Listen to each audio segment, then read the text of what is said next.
fashion industry, it involves a lot of creativity, and sometimes that is taken for granted either by the people that you are presenting your product to, or even your fellow designers or retailers, or anyone that comes across your work. They may not really appreciate all the work that you put into it, depending with what they like and what they don't like.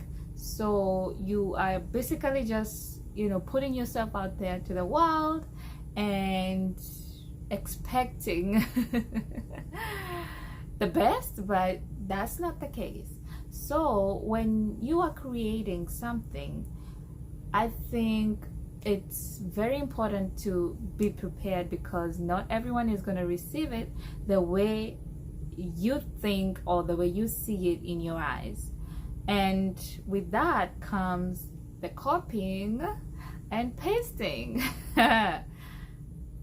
That is very common now, because there's the internet. When you create something, you want to put it out there, you want to show your friends and family and your customer base, and you want to you want them to get it firsthand and enjoy it, buy it, all kind of things.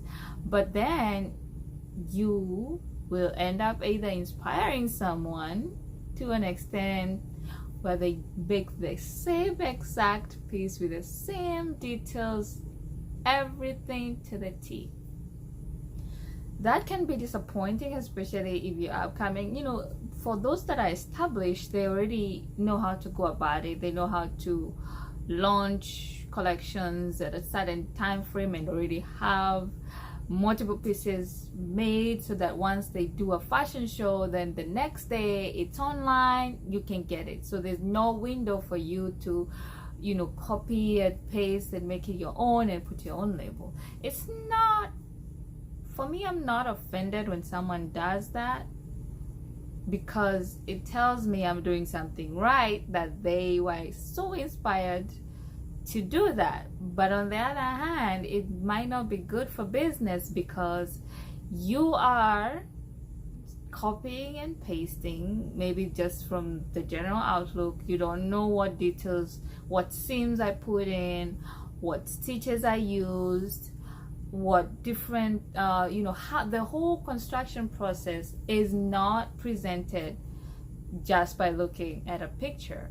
There's a lot that goes into it: the fabric sourcing, the quality of the fabric, the workmanship that a designer puts into a garment. So I feel like it's very important to respect people's work, and if possible, if you're so inspired, why don't you buy a piece, look at it. If you want to reproduce the same, or if you want to put some additional details and make it your own, at least appreciate the work, buy a product and do whatever you can. Now, I don't do that, because I feel like it's good to celebrate people. Just buy a product, wear it, own it, and if you feel like it has inspired you, make your own from scratch. Have a nice team behind you, because if you start copying and pasting without stopping to think, hey, what quality of stretch fabric did they use, what's the percentage, and it's not very flattering. I mean, by the time you copy and paste, I'm on the next level. I'm already planning for the next season. So you'll always be panting to catch up with what other designers are doing, so that you can reproduce the same, and you will never have enough time to sit down, think, even get creative. So that kills your creativity level, your productivity, because you're always wondering, oh my god, what is she gonna come up with next, so that I can do the same thing. It gets to a point where it's just frustrating to you, but to the designer, because already in their head, they once you put something out there, you're on to the next idea, on to the next collection. So I feel like it's important to just respect anyone that has put themselves out there with their work. Appreciate it. If you love it, buy it, put it in your closet, rock it, support, And if it inspires you, make it your own. Don't just do the same thing, because what that does is, let's say you want to market the same product. You're gonna say, hey, this is what I do, and you see this other designer does the same thing. At least have a counter idea, or a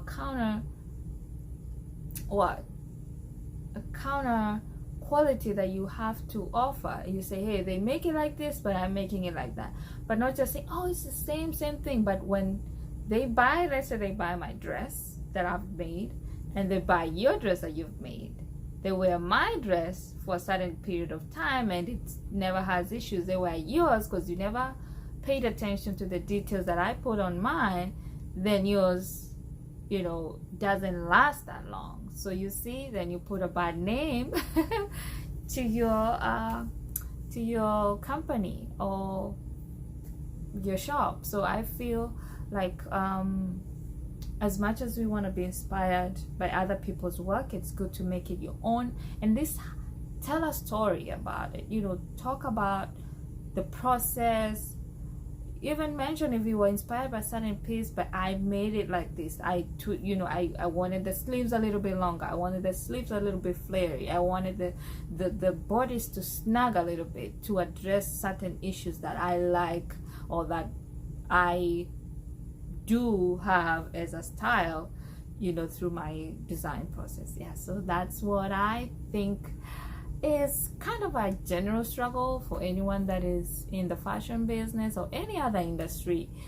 Just the thought of waking up to the unexpected, someone else has copied the same exact ideas that you put out there, and some people are so affected by it, they don't, they take time to get back to the creativity or to the creative process. So I feel, even if it's, just saying, hey man, I appreciate your work.